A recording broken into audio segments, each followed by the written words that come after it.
नमस्कार दोस्तों, कैसे हैं आप सभी। आशा करता हूं कि आप स्वस्थ होंगे, सुखी होंगे और प्रसन्न होंगे। श्रीमद् भागवत गीता में आपका स्वागत है। हम श्री कृष्ण द्वारा कहे हुए बातों को, उनकी दी हुई अमृत शब्दों को, उनके दिए हुए ज्ञान को हम ग्रहण करते हैं और जीवन के जो भी डाउट है, संदेह हैं, परेशानियां हैं, उससे जो है मुक्त होते हैं। तो श्रीमद् भागवत गीता हर एक व्यक्ति को निरंतर पढ़नी चाहिए, समझनी चाहिए। इसका जो है चिंतन करना चाहिए, मंथन करना चाहिए, क्योंकि उसी के परिणाम स्वरूप आप जो है चीज़ों को एक इस होश में जान सकेंगे जहाँ पर व्यक्ति अपनी अपूर्णता में, अपने संपूर्णता में ना होते हुए चीज़ों को जानने का प्रयास करता है, जिसके परिणाम स्वरूप व्यक्ति जो है सदैव खाली रहता है, सदैव जो है उसमें वो भरा नहीं होता, उसमें वो चीज़ें इकट्ठी नहीं होती जहाँ से वो व्यक्ति अपने आप को बता सके, समझा सके और पूरी तरीके से बात को प्रकट कर सके। तो श्रीमद् भागवत गीता आपको वो क्षमता देती है, वो ज्ञान देता है, जिससे आपके जो प्रज्ञा, जो चक्षु हैं वो खुल जाते हैं और आपकी देखने की जो दृष्टि है उसमें एक परिवर्तन आता है। तो आइए समझने का प्रयास करते हैं कि श्रीमद् भागवत गीता किस तरीके से आपकी उन चक्षु को खोलती है और जो देखने, सीखने और समझने का जो दृष्टिकोण है वो कैसे बदलता है। तो कहते हैं, कामय स्तय स्तय हित ज्ञाना प्रपदन्ते अन्य देवता तम तम नियम मास्थाय प्रकृत्या नियतः स्वयं। वो कहते हैं वो तत्वदर्शी महात्मा अथवा परमात्मा ही सब कुछ हैं। जो लोग ऐसा समझ नहीं पाते, क्योंकि भोगों की कामनाओं द्वारा लोगों के विवेक का अपहरण कर लिया गया है। तो वो जो तत्वदर्शी हैं, कौन तत्वदर्शी? जिन्होंने ईश्वर को प्राप्त करने की प्रयास किया, वो जो कर रहे हैं, जो प्राप्त कर रहे हैं और जो वहाँ पे स्थित हैं। तत्वदर्शी का मतलब ही यही है कि जिसने ईश्वर का साक्षात्कार कर लिया। तो ऐसे जो महात्मा हैं और जो अथवा ये परमात्मा ही सब कुछ हैं, तो लोग ऐसा समझ नहीं पाते, क्योंकि भोग की जो कामनाएं हैं उसमें इस प्रकार से ग्रसित हैं, इस प्रकार से लिप्त हैं कि उनका जो विवेक है वो खो जाता है और इसलिए वो अपनी प्रकृति अर्थात जन्म जन्मांतरों से अर्जित संस्कारों के स्वभाव से प्रेरित होकर मुझ परमात्मा से भिन्न हो जाते हैं। तो जन्म जन्मांतर से और प्रकृति से जो अर्जित संस्कार हैं और जो स्वभाव से प्रेरित हैं, वो मुझ परमात्मा से भिन्न हो जाते हैं, अन्य देवताओं और उनके लिए प्रचलित नियमों की शरण लेते हैं। यहाँ अन्य देवता का प्रसंग पहली बार आया है। तो वो इस बात को भूल जाते हैं कि मुझे करना क्या है, मेरा जो है कर्तव्य क्या है, कैसे हम ईश्वर को जान सकते हैं, कैसे प्राप्त कर सकते हैं। तो ये प्रयोजन भूल जाते हैं और वो भिन्न अन्य देवताओं और उनके लिए प्रचलित नियमों की शरण लेते हैं। अब पहली बार जो है ये बात आई कि ये अन्य देवता क्या हैं। तो इस पर कहते हैं, यो यो याम याम तनुम भक्ता श्रद्धयार चितुम इक्षति तस्य तस्याचलम श्रद्धाम तामेव विदधाम्यहम। जो जो सकामी भक्त जिस जिस देवता के स्वरूप को श्रद्धा से पूजना चाहता है, मैं उसी देवता के प्रति उसकी श्रद्धा को स्थिर करता हूँ। तो वो यही कहते हैं कि जो सकामी भक्त हैं, जिस जिस देवता के स्वरूप को श्रद्धा के साथ पूजना चाहता है, मैं उसी देवता के प्रति उसकी श्रद्धा को स्थिर करता हूँ। मैं स्थिर करता हूँ क्योंकि देवता नाम की कोई वस्तु होती तब तो वो देखता ही श्रद्धा को स्थिर करता है। तो तात्पर्य यह है कि जो श्रद्धालु है, जो श्रद्धा से उस ईश्वर को जानना चाहता है, वो अपने हिसाब से कोई भी मूर्ति बनाए, कोई भी आकार जो है अपने आप दिमाग में प्रकट करे, तो मैं उसी प्रकार से उसके सामने स्थिर होता हूँ और उसको जो है उसी प्रकार से दिखता हूँ और उसको जो है वैसा ही समझने का प्रयत्न करता हूँ। तो सा तया श्रद्धया युक्त स्याराधमिहिते लभते च तथा कामान्यमेव विहितानि तान्। वो पुरुष उस श्रद्धा से युक्त होकर उस देव विग्रह के पूजन में तत्पर होता है और देवता के माध्यम से मेरे ही द्वारा निर्मित उन इच्छित भोगों को निसंदेह प्राप्त होता है। तो वो जो व्यक्ति है वो श्रद्धा से युक्त होकर उस देव विग्रह के जो पूजन करता है उसमें जो तत्पर होता है, तो देवता के माध्यम से मेरे को ही वो मेरे द्वारा ही निर्मित उन इच्छित फलों को भोग कर निसंदेह को प्राप्त होता है। तो तात्पर्य यही है कि व्यक्ति किसी भी प्रकार से वो माध्यम कोई भी हो उसमें जो है ईश्वर अपने आप को वहाँ पे वो श्रद्धालु ईश्वर को अपने हिसाब से बनाए हुए चीज़ों पर प्राप्त करता है और वैसे ही जो है वो चीज़ें पा लेता है। तो भोग कौन देता है? मैं ही देता हूँ। उसकी श्रद्धा का परिणाम है भोग। तो वो जो भोग की कामना करता है उसे देने वाला कौन है? तो वो ईश्वर ही होता है और उसकी श्रद्धा का वो परिणाम है भोग। तो ना कि किसी देवता की देन, किंतु वो फल तो पा ही लेता है, फिर इसमें बुराई क्या है?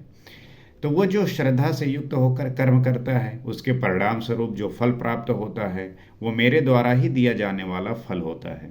तो इसमें बुराई क्या है?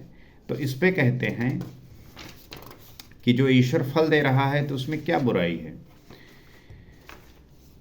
अंतवत्तु फलाम तेषाम तद्वत्य अल्प मेधसाम देव अन देव यजो यान्ति मद भक्ता यान्ति मामपि। परंतु उन अल्प बुद्धि वालों का वो फल नाशवान है। आज फल है तो भोगते भोगते नष्ट हो जाएगा, इसलिए नाशवान है। तो वो यही बात कहते हैं कि वो अल्प बुद्धि वालों के लिए जिस फल की वो कामना करते हैं वो नाशवान है। आज फल है लेकिन भोगते भोगते नष्ट हो जाएगा, इसलिए जो है नाशवान है। तो देवताओं को पूजने वाले देवताओं को प्राप्त होते हैं, अर्थात देवता भी नाशवान हैं। तो जो लोग ऐसे देवताओं को पूजते हैं, देवताओं को प्राप्त होते हैं, तो वो देवता भी नाशवान है, क्योंकि देवताओं से लेकर यावन मात्र तक परिवर्तनशील और मरण धर्म है। तो वो देवताओं से लेकर यावन मात्र जगत हो वो सब परिवर्तनशील है और मरण धर्म है। मेरा भक्त मुझे ही प्राप्त होता है, जो अव्यक्त है नैष्ठिकीम परम शांति पाता है। तो जो मेरा भक्त होता है वो मुझे ही प्राप्त करता है और जो है वो नैष्ठिकी परम शांति को प्राप्त होता है।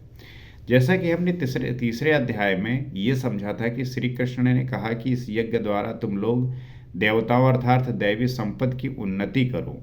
तो तीसरे अध्याय में हमने ये पढ़ा ही था, उसमें कहा गया था कि यज्ञ द्वारा जो है तुम लोग दैवी संपत्ति को प्राप्त करो। तो ज्यों ज्यों देवी संपत्ति की उन्नति होगी वही तुम्हारी उन्नति है। वहाँ पे हमने समझा कि जैसे जैसे देवी संपत्ति की उत्पत्ति होगी वैसी जो है तुम्हारी उन्नति होगी। जैसे जैसे देवी संपत्ति की उन्नति होगी वैसे तुम्हारी उन्नति होगी। तो क्रमशः उन्नति करते करते परम श्रेय को प्राप्त कर लो। तो वो उन्नति करते करते जो परम श्रेय है अर्थात जो पराकाष्ठा की स्थिति है तुम जो है उसको प्राप्त कर लो। यहाँ देवता उस दैवी संपत्ति का समूह है जिससे परम देव परमात्मा का देवत्व अर्जित किया जाता है। तो उस दैवी संपत्ति का जो है समूह है जिस देवता की बात कर रहे हैं और जिसमें परमदेव परमात्मा का देवत्व अर्जित किया जाता है। तो दैवी संपत्ति मोक्ष के लिए है जिसके 26 लक्षणों का निरूपण गीता के 16वें अध्याय में किया गया है। तो जो दैवी संपद है वो मोक्ष के लिए है और जिसके जो 26 लक्षण हैं इसको अध्याय हम 16 में देखेंगे। तो देवता हृदय के अंतराल में परमदेव परमात्मा के देवत्व को अर्जित कराने वाले सद्गुणों का नाम है। तो जो देवता बात कही गई है वो हृदय के अंतराल में जो परमदेव परमात्मा के देवत्व की को अर्जित कराने वाले सद्गुण हैं वो हैं। तो थी तो ये अंदर की वस्तु, किंतु कालांतर में लोगों ने भीतर की वस्तु को बाहर देखना प्रारंभ कर दिया। समय के साथ चीज़ें बदलती हैं और इस बदलाव में ही ये चीज़ें भी बदली कि प्रारंभ में जो चीज़ें भीतर की वस्तु थी उसको जो है बाहर प्रारंभ कर दिया देखना। तो मूर्तियां गढ़ ली, कर्मकांड रच डाले, वास्तविकता से दूर खड़े हो गए। तो जो चीज़ हृदय में घटती थी भीतर घटती थी उसको जो है बाहर प्रकट कर दिया। मूर्तियां बना ली, कर्मकांड रच डाले, वास्तविकता से लेकिन दूर खड़े हो गए। तो श्री कृष्ण ने इस भ्रांति का निराकरण उपयुक्त 4 श्लोकों में किया है। गीता में पहली बार अन्य देवताओं का नाम लेते हुए उन्होंने कहा कि देवता होते ही नहीं। तो ये जो आप अपने हिसाब से मूर्तियां गढ़ लिए हो, कर्मकांड रच डाले हो और वास्तविकता से दूर खड़े हो, तो इसमें यही श्री कृष्ण कह रहे हैं कि ये गीता में पहली बार अन्य देवताओं का नाम लेते हुए उन्होंने कहा कि देवता तो होते ही नहीं। तो लोगों की श्रद्धा जहाँ झुकती है वहाँ मैं ही खड़ा होकर उनकी श्रद्धा को पुष्ट करता हूँ और मैं वही ही वहाँ फल भी देता हूँ। तो जो आपने ये मूर्तियाँ बना ली, पाखंड करने लगे, उससे ईश्वर को मतलब नहीं है। उसको ईश्वर से मतलब ये है कि जब आप श्रद्धा से झुकते हैं, वहाँ पे खड़े होकर श्रद्धा को पुष्ट करते हैं, तब मैं वहाँ पे वो फल भी देता हूँ। वो फल भी नश्वर है, लेकिन जो उस फल की आप प्राप्ति करना चाहते हैं वो भी नश्वर है। फल नष्ट हो जाते हैं, देवता नष्ट हो जाते हैं और देवताओं को पूजने वाला भी नष्ट हो जाता है। तो जिस देवता की आप कल्पना करते हैं वो नष्ट हो जाते हैं, जो पूजने वाला व्यक्ति है वो भी नष्ट हो जाता है। जिनका विवेक नष्ट हो गया है वो मूढ़ बुद्धि ही अन्य देवताओं को पूजते हैं।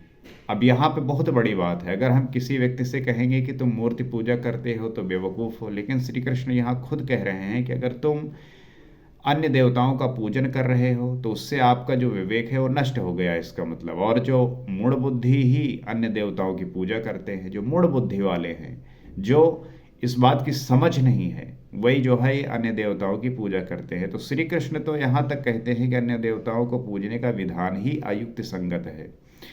वो तो ये भी कह रहे हैं कि जिस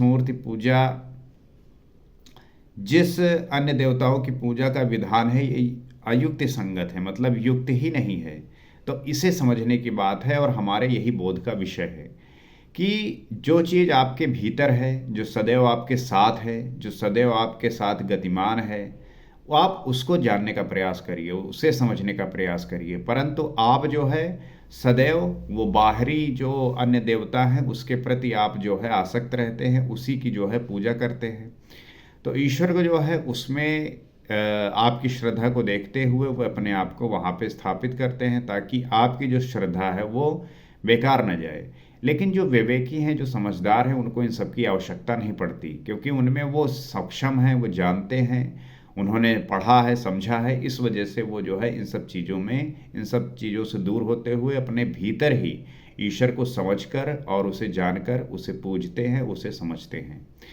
तो ये बात बोध का ही है, समझने का ही है। और हमारा जो प्रयास यही है कि आप बोधित होइए, आप समझदार होइए, विवेकी होइए, तभी जो है आप निर्णयों को लेके मजबूत होंगे और दमदार होंगे।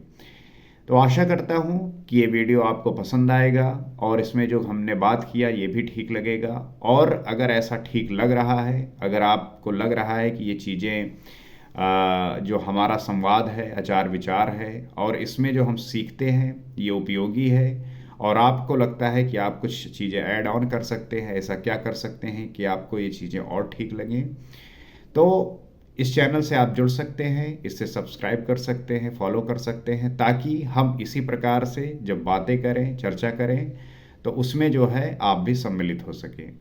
अगले वीडियो में हम आगे बात करेंगे। आज के लिए इतना ही। नमस्कार।